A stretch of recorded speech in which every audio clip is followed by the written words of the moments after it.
And Are You Okay is a not safe for work podcast, so any young listeners are discouraged from continuing. However, we literally have no way to track that, so do whatever the hell you want and enjoy the show.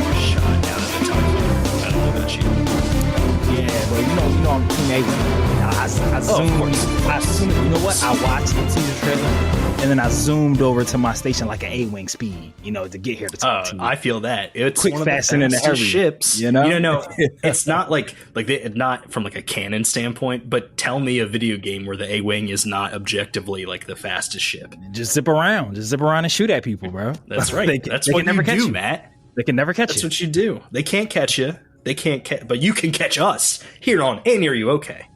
A Star Wars podcast. We can catch y'all because we're the Qui-Gon Mitchell and the Stormtrooper the Gene of the Star Wars scene. So we catching everybody out there in the field. That's all right. Y'all. That's right. I am gonna cough, so I'm just gonna let it happen. I feel that one coming from a mile away. But you know what I couldn't see coming from a mile away? What didn't you see? These teasers hitting me back to back. Woo! Boy, that trailer, that teaser, that sneak peek on Disney Plus. we got stills and shit, and then we also got some news. Anyways, like we like to say here, we're going to hyper dive right in. But before we get there, just real quick, just got to talk about the fact that let's just like a little smorgasbord here of topics we're discussing. But there is a small. We got to bypass the capacitor to be able to hyper dive right in. That's what it is. I like right that now. reference. That's what we're doing. I like that. That's reference. What we're doing.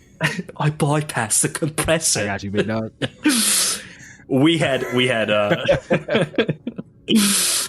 had teased another ranking, and that is coming at some point. But long story short, Mikey got sick, and when Mikey gets sick, not a lot of stuff gets done. Shout out to Dragon Paul GT for stepping up, being the producer that stepped up, not the step producer over on our sister podcast, Dragon Ball for Life. But yeah, I was feeling it, and I was out of commission, and therefore we didn't put stuff out, and things got moved around. But in that meantime, Andor went back on its world tour. Yeah, and hit us baby. With all sorts of teasers. So much more. Left my jaw Save it for the end. Save it for the end. Right. My bad. I got too excited. Yeah.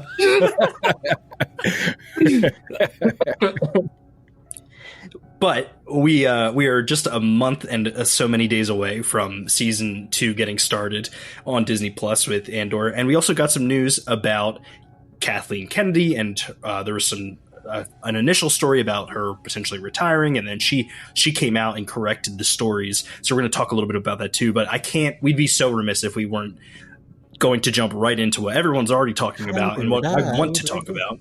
Yes. So we are hyper diving in, Matthew, to the Andor sneak peek and trailer reaction. We just got to start with a sneak peek, which is, we get all this footage of the show in addition to some commentary from the actual people who are making it. Tony Gilroy, Diego Luna, who's obviously Andor, but an executive producer, Genevieve O'Reilly, who plays Mon Mothma. I think we also got, why can't I think of the actress? Was that Bix? Well, Bix is the girl. Bix. Was that Tim with the good calf that was on that farm?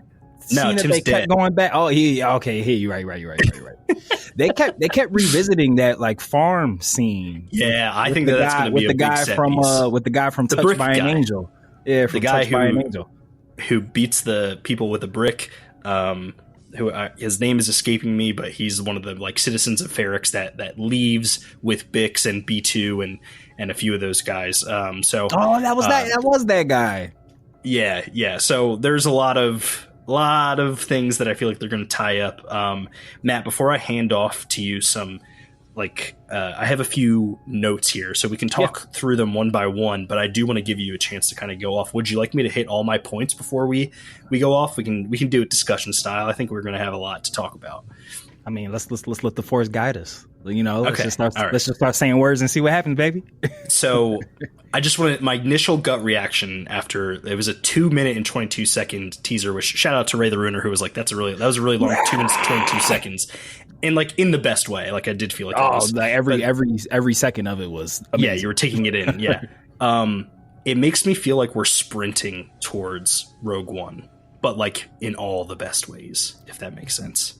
Yeah, the part that like had me over the moon, because I remember during our previous Andor world tour and other communication that we've had just about Andor, maybe it was just me that was a bit murky on how long they still had till they ended up in Rogue One, but they just said like it's like 4 years, which I love, because I also remember saying to you, I don't want them to just have Cassian be who he was in season 1, and then we jump in season 2 and he's just Rogue One Cassian, because there's very different character that we see in the movie. And I was saying I feel like part of the journey would be seeing how he got to that, and I didn't want it to be like 6 months later type thing, and he's like this seasoned rebellion general. So to hear that season 2, all 12 episodes, I'm super hyped. That's 12 episodes. That's over a 4-year span. I'm ecstatic. And they're dropping 3 episodes at a time, so I think we're gonna quite literally be getting like a year, right? Oh, that'd be fire. That'd be. I like that. I didn't know that they were dropping 3 episodes at a time. I thought that was just like I'm very excited for that. The first episode, 3 episode drop. But that's dope. I like that a lot actually. Like that's really fire. Damn. Okay, Star Wars. I know. But I don't know if I've been like this hype for a project in a while, and I'm very excited about it. Not that it's ever left for us, but is Star Wars back? Are they back? Like I think they Pop? might be. Gen Pop? Are we back? Okay.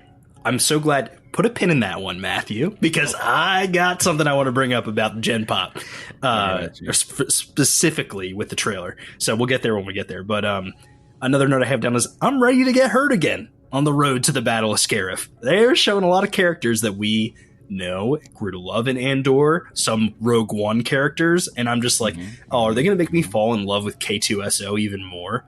Like, are we going to watch all of those people we see escape Ferrix get bit on that farm scene? Is that farm going to be the first arc of the show, right? Like that could be so. What a way to start things off, where it's like, oh, we finished season 1 and all these people get their way off Ferrix, and then we immediately have to watch them a year later kick the bucket. Because listen, people are going to die along the way. Oh, like we know who makes it to Rogue One, and then we know who dies in Rogue One too. So there's a lot of ground to cover. A lot of poignant character moments that I'm looking forward to, and maybe we might have a tearjerker on our hands, considering how much they were able to build up a lot of these mainstays. Luthen, he's someone who we don't know his fate, but can pretty much speculate that he probably will die at some point throughout the season without his involvement in everything else. So love them Skarsgårds. Oh, we do love them Skarsgårds. Speaking of Skarsgårds, totally random, but it's a Skarsgård. Did you see Nosferatu? No, I did not. Fucking crazy. I've heard it's good. No, Bill Skarsgård is like, I don't know how he does what he does, like how he falls. All them damn Skarsgårds. I don't know like how they do what they do. Something in the water in that house. It has to be, bro. It has to be like the way that they just like embody characters, which is such a rare thing. And I feel like Star Wars does a really good job of like casting actors who like embody roles. Like even with Samuel L. Jackson, even though like that's Samuel L. Jackson, like I see Mace Windu. I don't see every time. I don't see Samuel L. Jackson wielding a lightsaber. Nope. He does, for someone who is so strikingly himself. Yes. In a lot of other projects, he is Mace Windu when you're watching Star Wars. 1000%. So I could not agree more with you. I know we talked about there's a lot of ground to cover in 12 episodes. I think how they stick the landing here is really important, though. Can I give you a fear of mine that I have? Please do. I really hope we don't get to the end and are asking ourselves, why wasn't this a 4 or 5 season show? Does that cross your mind at all? Have you or is it kind of like a here for a good time, not for a long time is a good way to approach? I haven't thought about that, only because I know that everyone in this show for the most part dies. So it's like, I feel like I wouldn't call it like a futile thing, because like good content is good content, but like if we're assuming you get one season a year, giving us like 4 years of characters who like don't have anything to do with the main Star Wars story does seem like it's a lot of resources placed into somewhere where we know you're not getting nothing else from these characters past this show. Yeah. So yeah, like doing that for 4 years would be like, damn, this would be great if some of these people show up again and some other shit. But yeah, they're dead. No, that's fair. That's they're fair. dead. That's fair. No, I can appreciate that sentiment, and I think that hopefully at the end of this we'll just be like, wow, Andor was great. And just off that 2 minutes and 22 seconds, and Mon Mothma's actress saying that, oh, like this is like the grand scale of everything, the Juggernaut, bro. Like this it's giving me Rings of Power vibes, like from a production standpoint.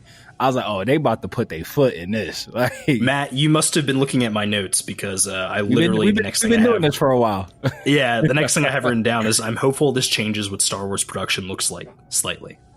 The reason I say slightly is because I think there is capacity, hopefully a budget in place at Lucasfilm and with Disney, that we can get an Andor type show that runs every 5 years. Right? Something that warrants the scale of production that an Andor has done. They can take what they learned from Andor and really apply it to a limited series or maybe a couple season show, so that we can continue to have all of these really impactful Star Wars stories that feel a little more grounded maybe, or just like fit the mold. I don't want Star Wars to go the path of just one Andor show, though. Like, the volume is good for what it does. We can't praise it 5 years ago and then act like all the shows that are utilizing it moving forward have felt like too small. You know what I mean? Right. Like, I think that there's going to be shows that fit that mold and ones that don't. And maybe like the big thing here, the big learning and takeaway Lucasfilm can take is what maybe they should be saying is Obi-Wan should have been an Andor style show. Right? And those stories deserve to have that level of production. Yeah, that's actually. But they have to be very picky and choosy about what they decide to do that with.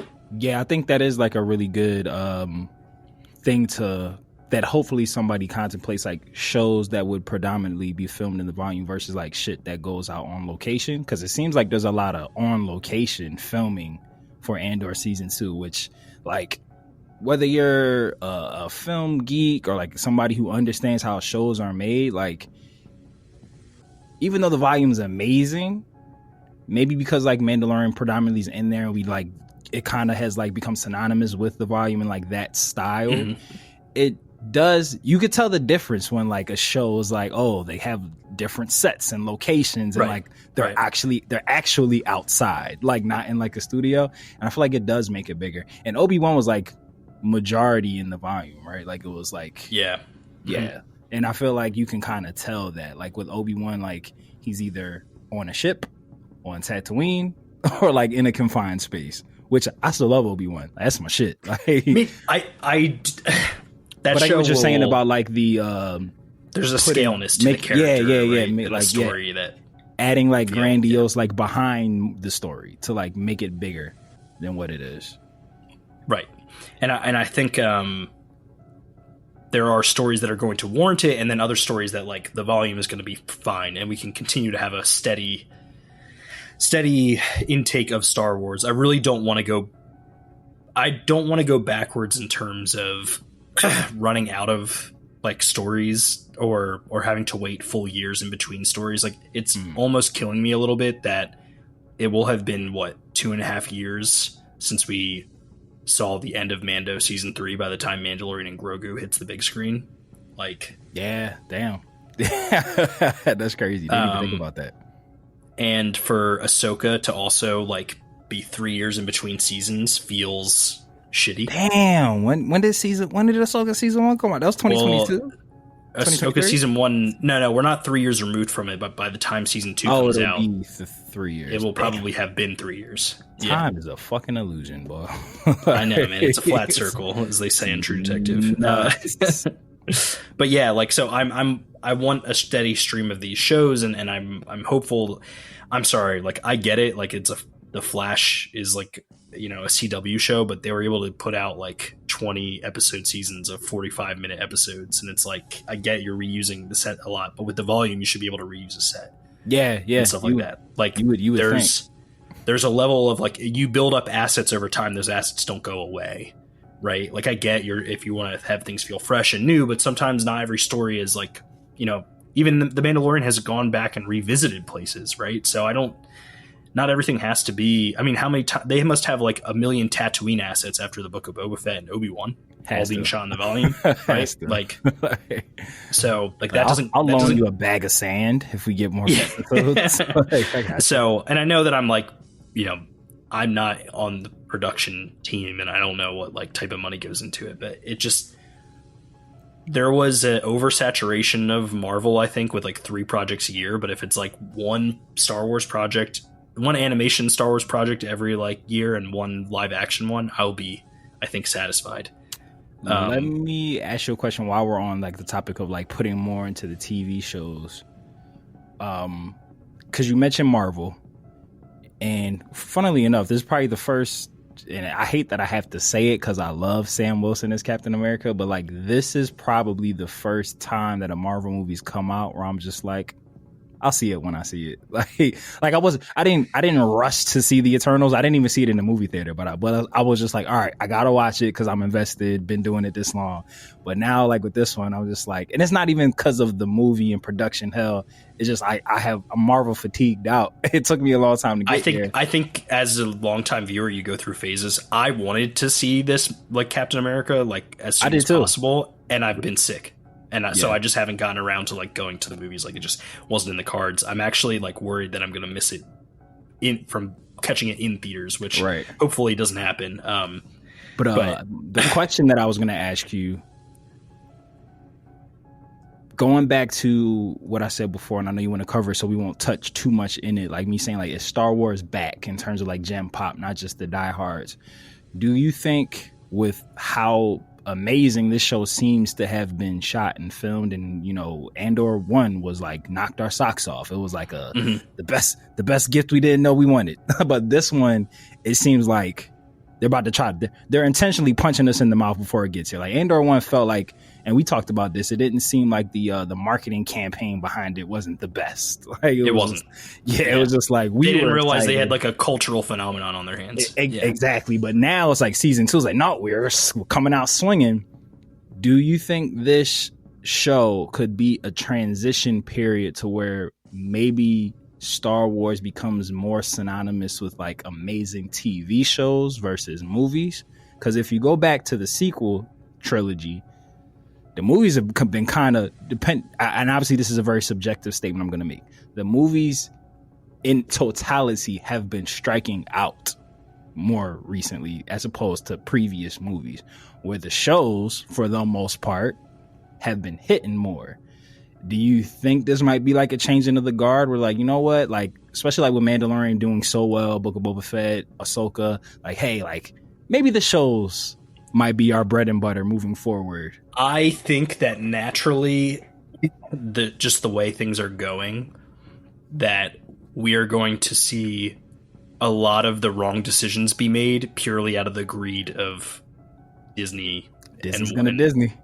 They're gonna see the success of the Mandalorian like movie and be like, we need to make more movies instead of TV shows, despite long form storytelling being what Star Wars does best. Yeah, because I was gonna say, because I feel like Lucasfilms, even with the inclusion of having a TV department, I feel like when you think Star Wars, my immediate thought is movies, like the theater.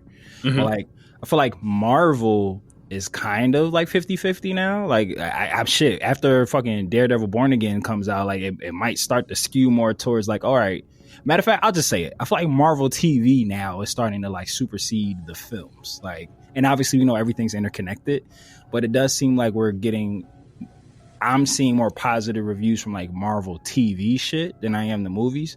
And I wonder if like, because Disney owns it all, I wonder if that would be like the framework that they would go with Star Wars, like more TV shows. But I had that fear too, which is why I wanted to ask you the question that they're going to. Yeah, no, it's totally a fair question, and the sad part is that at the end of the day, it really just depends on how good the story is. Word. And what fits best for it. And I think that's the area they want to pump their money into. Right. So I think that's the area where Disney is going to struggle, because it's like they're just going to be looking at dollar signs when in reality what they need to be focusing on is the story. Because like I didn't watch it purely because I just haven't seen the full original, so I didn't want to pick it in the wrong place. But to use another Disney example, X-Men 97 was a cultural phenomenon. That shit was fire. People loved that show. Like I couldn't hear enough good things about it. Great but show. It was only so popular because it was so well done. Like multiple people telling me about like the writing, and it felt good. It was a like natural continuation. I did watch the entirety of Your Friendly Neighborhood Spider-Man. I love that I had show. Such a great time watching that show. There was legitimately a point where like I was like binge watching it, and I got to an episode where I couldn't put it down. I finished the show. And it was like late. Like I was like I can't stop. No, I haven't had a show do that to me in a while. That show was amazing. Like I didn't I purposely. Was it spectacular? It was. Maybe ultimate. It might maybe friendly neighborhood. Return of the Jedi. Got him. But I typically intentionally avoid knowing episode counts because I like to just kind of be present for the journey. But sure. So I didn't realize that it was only going to be 10 episodes. So like after that 10th episode, when it stopped, I was like, wait, that's it? I felt like Raph and Ninja Turtles. What? No more? like I was so upset. But that show's amazing. No, I really enjoyed it, and I know we went off on like a bit of a tangent there, but from a production standpoint, I think it's like I'm hopeful that I'm hopeful Disney learns the like blah blah blah right lessons from this show. And like I said, like there can be event movies and event shows, and that doesn't mean that the other stuff isn't important too. It's a universe. You can flesh them out. There are stories that are worth being told. Just pick the right way to tell them. Yeah, you know, like that's what I'm asking for at this point. So if it's a show that's like more suited towards animation, well then fucking lean into your amazing animation team, because they have not missed. Like that's very clear. And if it's something that's meant for live action, well then do it there. And I know that they got a lot of irons in the fire, but to be honest, like Skeleton Crew wasn't my cup of tea, but a lot of people seem to really enjoy it. So sure, if you want to like build on that success, but make sure the story is good, because if you don't, then it's not worth it. Let's move on to the trailer real quick, because talking about Gen Pop, I'm gonna skip down to my final point, because this plays into your conversation piece here, Matt. Lay it on me, Daddy. I'm loving the change in their marketing strategy. It's so weird, because I am like a tried and true Star Wars. There's nothing like I remember the Force Awakens trailer getting me so hype, and it had hit me in all the Star Wars nostalgia feels. So good. Right? But Chewie, we're home. The Skeleton Crew, like Major Tom and Huttese, just using a regular like rock song to build up the hype and anticipation for this trailer. Yeah. It's really working for me. Yeah, and it's really gonna work for people who are not like diehard Star Wars fans. Like there's a chord being struck. Their marketing team is matching up the right pieces to bring in a general audience. And I think that's what Star Wars needs right now. They need to build things back up, because the diehards are way too split. Right? So I want a new I want a new inflection, like inject this fandom with more people that are experiencing Star Wars for the first time, or this is like, maybe they've liked Star Wars, but this is what gets them obsessed with Star Wars. Like, I want to see more of that coming into the fandom, and I think that they're doing a really good job from a marketing standpoint to do so. So that is where I'm feeling the Gen Pop thing is kind of getting like we're back type feeling. But to give you an opportunity to shine here, because I feel like I've been doing most of the talking. Like, how do you feel? Like, that's why I wanted to ask you that question, because that leaves me like in a peculiar feeling place, because it's like, if you're making promotional decisions directly affected by the fact that, you know, a lot of people, like you said, the fan base is split 50-50, like the diehards, like, you know, the people who are loving it to love it and the people who are hating it to hate it and everybody else in between. But I find it interesting because it's funny, as soon as I watched the first trailer you sent me and they had like the actual real life music playing, I thought you immediately, I was like, oh shit, look, not a Star Wars generated generic song. Not generic, to be fair. I love all the sounds, all the scores from Star Wars. Of course, they are very, or have been very formulaic with how they, you know, promote their shit. So I find it interesting that they went this route, like we had with Skeleton Crew, where they had, like, even though it was a Star Wars version of a real song, I wonder how much of that is them realizing that people are getting turned off. Because then I'm like, well, if you know people are getting turned off, so you do something to get them back on, why do then y'all go back to doing things that turn people off? Because I feel like that happens a lot with Star Wars. Like, they'll try something new, or they'll hear the fan base, they'll give a little taste of what the fan base might have been craving or talking about, like just a sense of, like you said, bringing more people into it. Then they'll get them in, and then we can use Skeleton Crew as an example. When that show was being promoted, me and you jumped right on. Like, we were like, oh, this is amazing. Like, this is great. A breath of fresh air is what we were referring it to. But then I feel like I can safely speak for the both of us that a lot of what we weren't too fond of with Skeleton Crew were like old Star Wars things that we have gripes about. Like, they kind of gave us older things. I was like, there they go. Disney's gonna Disney. Like, we use that phrase all the time. So I don't even know if there's a question in here, but I do find it interesting that they do update the marketing material, but then sometimes we get into the show and it like starts off new and fresh, but then they like fall back into their comfort zone, which I don't want to say stale, but there's clearly a bit of a delivery issue somewhere, because like you said, the fan base is extremely split. It's just like it's the diehards and the tryhards, I guess is what. That is such a good way to put it. The tryhards is everyone who acts like they read like every single extended universe book, but just, you know, parrots all the people who are like getting mad clicks on YouTube because they're hating on Star Wars. And then the diehards who are like, I hate the phrase toxic positivity, because I think that the fandom almost needs an overcorrection of positivity with how much people are hating on it for no reason. That being said, there are a lot of people out there who like feel like they can't even criticize something without people automatically labeling them as some sort of hater, right? Where it's like, can we get back to the era of measured takes, where it's like, it's okay to like something not as much as something else. Like, not everything has to be like, for Skeleton Crew, I was very open and honest about the fact that I was like, this is not me, right? Like, it's not what I love about Star Wars. That didn't mean that I was pissed off that they made something that wasn't for me, though. Like, that would be like me saying, because I hate the Guardians of the Galaxy, or I hate Cosmic Marvel because I like feel like it's not what I like about Marvel. I like more the street level stuff. Be like that's such a dumb thing for me to like hang my hat on as like Marvel's dead because they decided to make a checks notes hit movie with a lot of fun moments, with characters that I didn't like but grew to like as the movie went on.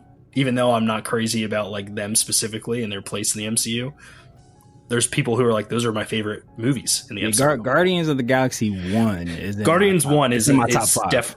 that's something where it's like when people put that in their top 5, I'm like, you have every right to put it there. It's like it's one of those like really, really, really strong movies. Like you can't. I just don't know how to. You can't deny its cultural relevance. I vividly remember like sitting in that movie theater with my cousin, and it was, I don't remember which part it was. Not that that's relevant, but I just remember us like looking at each other, and we were like, is this one of the best Marvel movies we've ever seen? Like, and he was just like, I didn't want to say it. Coming off the first Avengers, which is crazy. But like, exactly. And I grew up a DC Comics fan. Like in my nerd ascendancy is when I started to like get into like everything, or not everything, but other things other than like DC. So it was just like, you know, I know about like the New 52s and stuff like that, but it's just like I knew the name Guardians of the Galaxy, but it was like one of those things where it's just like, I've seen every other Marvel movie, I gotta see this one. Right. So, like, well, I think the crazy thing about that is that like that's not even like the most popular Guardians lineup. Right. Right. But I mean, it is now, right, because of the movie. But but pre that, it's like the Nick Fury Samuel L. Jackson thing. Like Nick Fury, like literally they changed his whole character to match the Samuel L. Jackson portrayal. Yeah, like that's not what Nick Fury used to look like. yeah. So yeah, like I think that there's I hear what you're saying. Old Nick Fury used to look like number 2 off Austin Powers. He did that. That's so good. He really did though. Like that is like, fucking so accurate. Eye patching everything. Oh my god, Matt. That I'll never not think of that anytime I see an old Nick Fury. That's so fucking funny. But yeah, like I think from a marketing standpoint, just do a mix of both. Because when you have trailers for some of the tried and true Force shit, you know what it is, Matt? You know what I think it is? If Jedi are involved, lean into your orchestral bag. Ooh. If it's a story that's not focused on the Jedi. Get this man in the writer's room. If it's not focused on Jedi, start leaning into some of the other pop culture, like relevant stuff. Because if I saw a Bad Batch trailer that had like some like guitar chords in it, I'm gonna get fucking hyped about it. Yeah. That's what I'm saying. That's what I'm saying. Like, but like, so if they do a clone centric story, like let's say we have a clone, another like clone animation project coming in the pipeline, which has been like alluded to. If that trailer has like rock beats in it, I'm going to be excited. 1000%. There is also elements of like, we know that Donald Glover's working on a Lando show. If by chance Ludwig Göransson happens to be involved and fucking Donald Glover is Childish Gambino, and we start to get some semblance of hip hop and rap and R&B, that would be fun. Interjecting their way into the cultural vibe of the show, I think audiences would really fucking gravitate towards that. So lean into it. Like there's just strength here that you can play into. You just got to know like what's the audience for this and does it fit? And that's something that the marketing team should be really keyed in on. Yeah, I know like it's hard to talk Disney Star Wars without making like Marvel comparisons because it's all Disney, but like that's literally legit what they did with Black Panther. Like that whole soundtrack was like curated by Kendrick, Ryan Coogler, and everything, and they fully interjected African culture, hip hop right into it, and everybody loved that soundtrack. Like so, it's fire. It works. Like it works. Like, but that kind of goes to what I was saying just about like how Star Wars like will bring us in with new shit, but then go back to like the orchestra, and it's like, oh, okay, right. Find a way to mix it in so we have talked about this before, but with George being gone for a while now, there's a lot more creators putting their stamp on Star Wars. That to me is a positive. 1000%. Like it's a good thing. There's a passing of the torch. There's a reason that George sold it off and let it go. If he didn't want people to make more Star Wars, he didn't have to sell it to the white slavers, as he said. Yeah, right. I mean, this might be a good segue. Do you have more you want? Let's discuss anything you have left on the trailer and sneak peek before we go into the Kathleen Kennedy news, because I feel like that was like the perfect segue. The perfect transition, 1000%. That's why I was letting you cook. I can't wait to cover that with you. That's all I got to say. Me about too. That. I'm very excited. Andor World Tour will be back. I'm super excited for that. You bet your ass will be covering that here. I will endeavor not to be sick. Even if I am sick, I might just power through because fuck it. It's going to be fun. It's going to be fun. Look, if you lose your voice, just write down what you had to say and just hold it up to the camera and make it a video episode. So speaking of the white slavers. Gosh, something wrong here.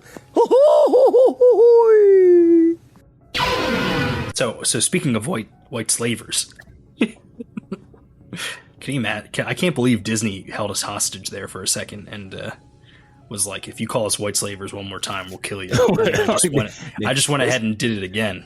They said, y'all keep making Marvel references. We gonna blip y'all motherfuckers out here. And I said, snap. Oh, snap. Oh, snap. I see what you did there. It's funny because my Disney appointed sniper got his red dot on me right now, but I keep moving my head back and forth. So there you go. Don't sit still. Serpentine patterns. You can't stop me. I'm still moving. Mama, I'm going fast. So Kathleen Kennedy, right? Yes. George put her in charge as a transitional leader, essentially, at Lucasfilm. If you hate Kathleen Kennedy, you're a fucking idiot. She's responsible for so many amazing movies.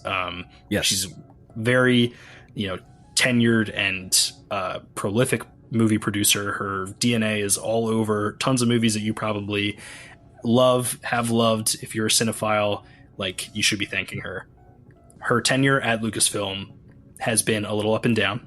There have been a lot of really good things, and she's put her name on it. And essentially an article came out saying that she was planning on retiring.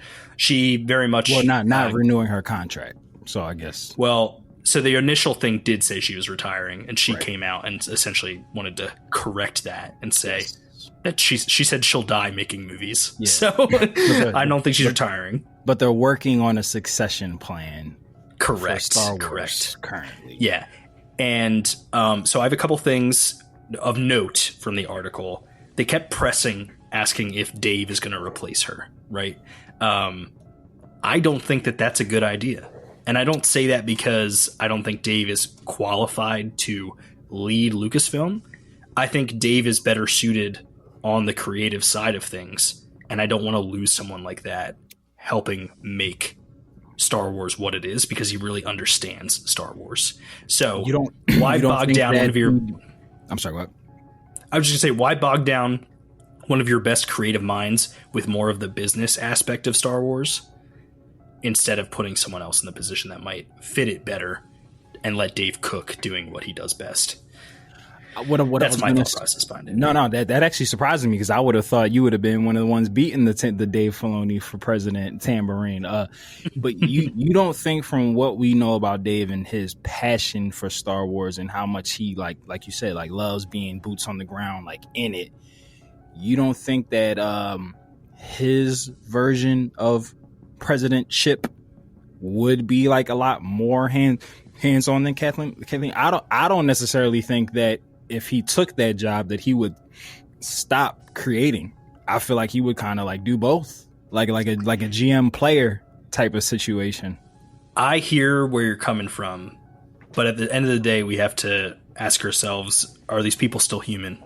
Yeah, I'm about to say a realistic workload. That's true. The answer is yes, they are still human. I would imagine that Dave loves what he does. He probably puts in 80-hour work weeks. I'm sure he's paid handsomely for it too. So it's not like, the old adage, if you love what you do, you never work a day in your life. I'm sure he's feeling that very much every day. But there is a business aspect to what Kathleen Kennedy is doing that allows Dave to do what he's doing. So I'm more thinking that someone better suited for this would be someone who's wired a bit more like Kevin Feige, who is very much business oriented. Maybe even Kevin Feige, because he's such a big fan of Star Wars. Like, I wouldn't mind having some of that fresh energy and ideas from him come into Star Wars and running Star Wars and Marvel. You don't think that's like crazy? No, I think it would take him leaving Marvel and someone else taking Kevin's spot at Marvel. Is he? So I kind of know Kevin just as the kooky guy who, you know, claims that ideas that fans came up with were his all along. I love it. And that wasn't a shot. I love Kevin Feige. I don't know too much about him outside of just like always being like Marvel shit. Because wasn't he like he worked on like at the original X-Men movies, right? He was like he has been a long time, Marvel like producer from a film standpoint. Like he essentially was a part of all those initial Fox films, leading into like the MCU and all that stuff. Okay, so cool. I think the only ones that he wasn't involved in were the Spider-Man ones. Gotcha. Yeah, so my knowledge of him past his, you know, ascendancy was like, like he was just like always on the Marvel side of things. Do you think he would leave that to go to Star Wars?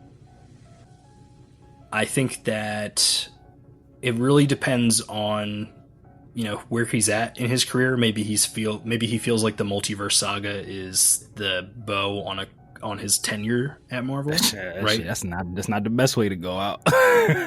Maybe not, but that's the thing where it's like I don't know. Maybe he really wants to be a part of the mutant saga, and there's like no way in hell he'd go over to Star Wars. But I'm just trying to think of like someone who's a little more wired like that. Like maybe a Jon Favreau is the right move to move on from like a succession plan.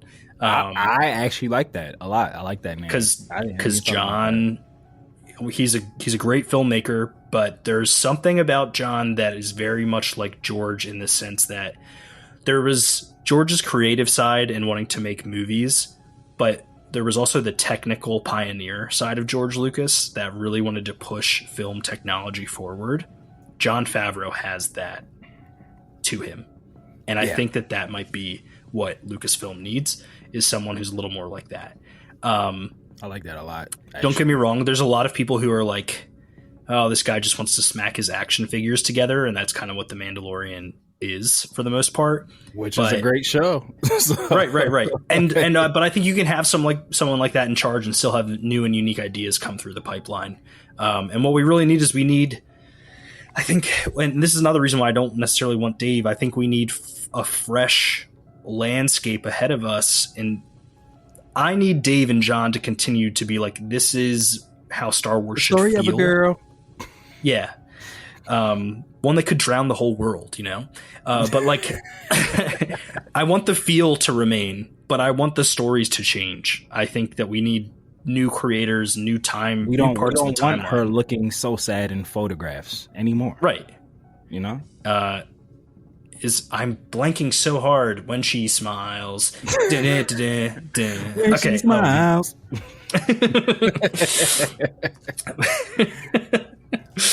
Only here, so that's only on this podcast can you get late 90s, early 2000s when she smiles song references and Star Wars content. You're welcome. Did I go so loud there that it didn't pick up? Like, oh no, I heard all of it. You didn't peek or anything. Crispy clean, no caffeine.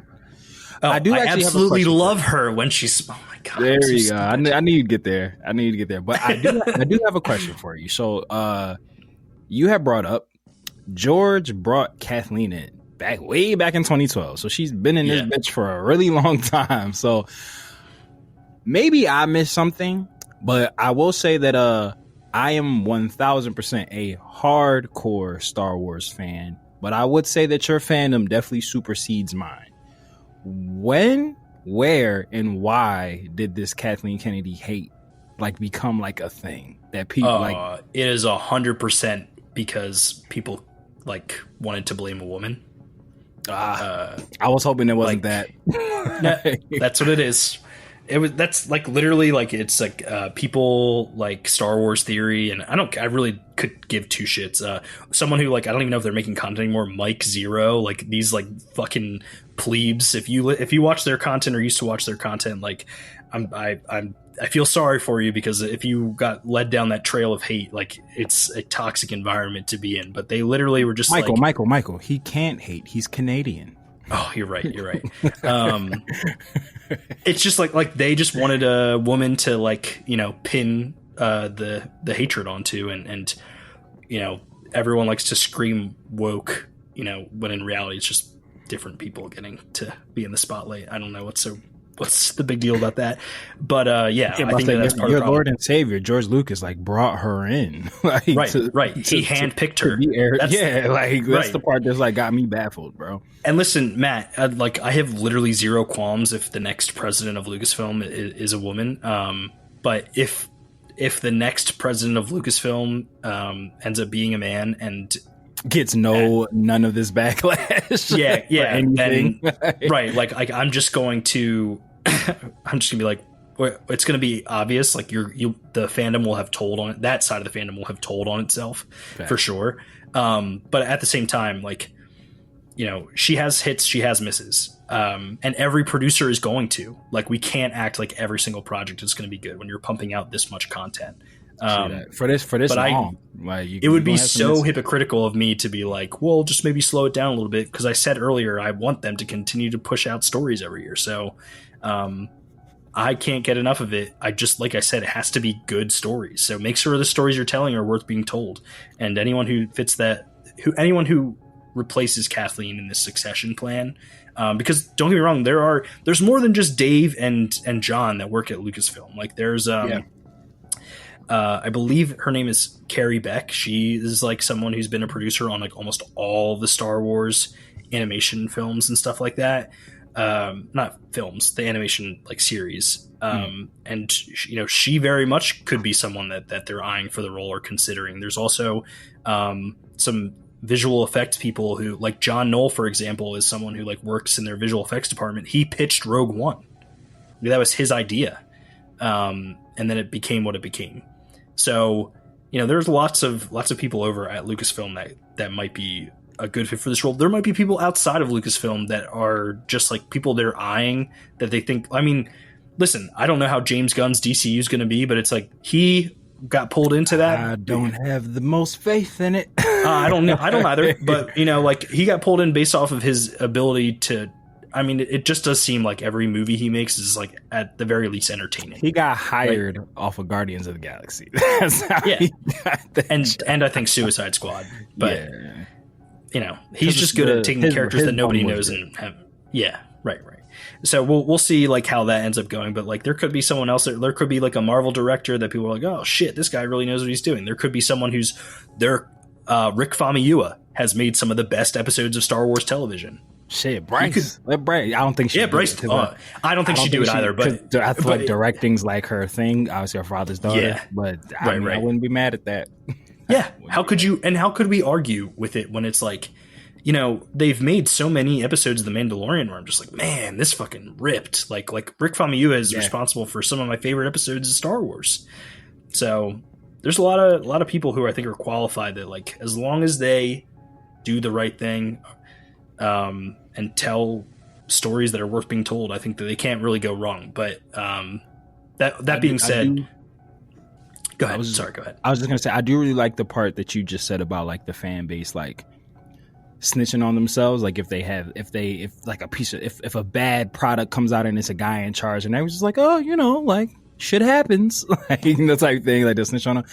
I also, in conjunction with what you just said about like, if you're going to put it out, let's make sure it's quality.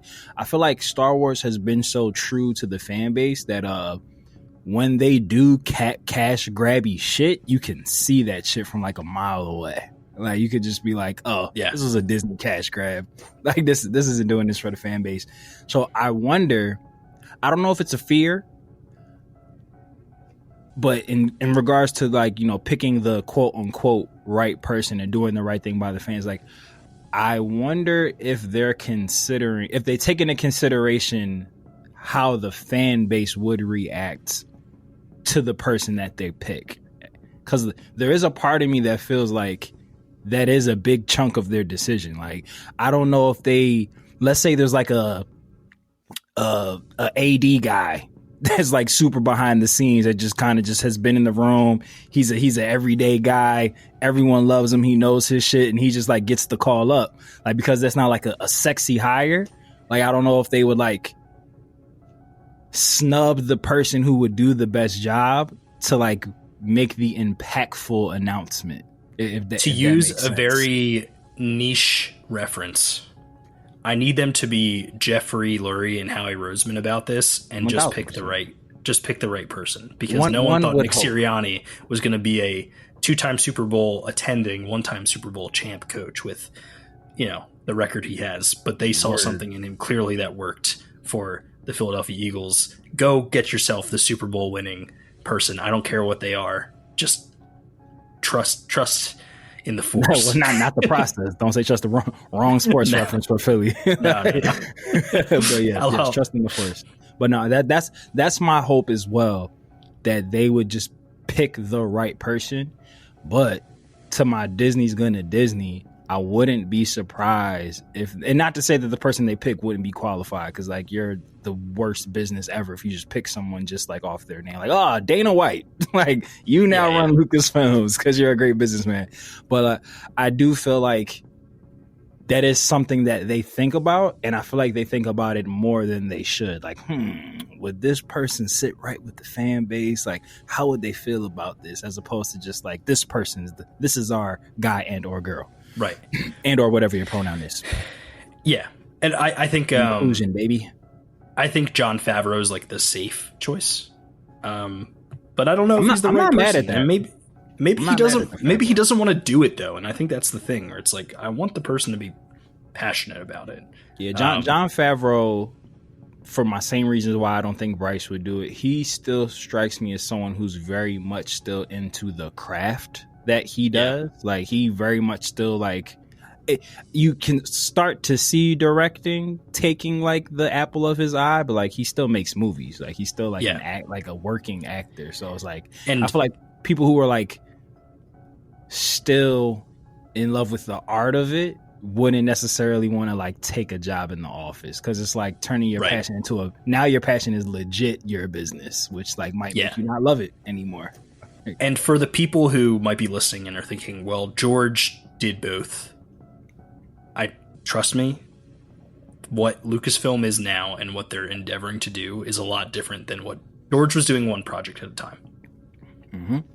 And while he's very ambitious and did a really good job with what he did, it's not producing and making sure that several movies are in production, several shows are in production. Singularly focused. Yeah. And he was able to run Lucasfilm and do that one project at a time. Yep. All of which I love dearly. But this is a different animal. And so it's going to take, I think it's going to take something the different. Same beast. Yeah. Well, Matt, that was all I had to say about that. And that's all I have to say about that. That's all I had to say about that.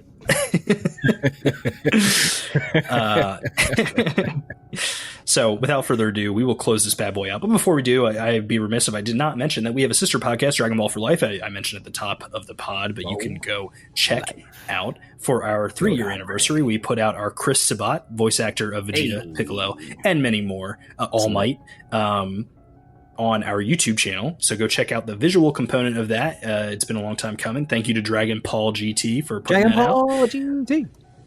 And Matt and Travis do all sorts of other content on Dragon Ball for Life, specifically with the Dragon Ball Daima wrapping up. They've been doing some fun episode reviews and breakdowns with Miss Majin, our great friend girl Bex. The girl Bex. And so please go check that out. I was about to say, it's crazy. There's also, I think there's a manga chapter in there somewhere too. Yeah, there is. It's back in full force. It is Women's History Month, so go check out Miss Majin's content. Please, and thank you to all of the female content creators and teammates that we have. That means the beautifully Yali, all caps, Ray the Ruiner, who contributes here from time to time, and Layla, who is helping us on Dragon Ball for Life, and our literal like go-to in-house DJ, Anshi the Ray. Hey.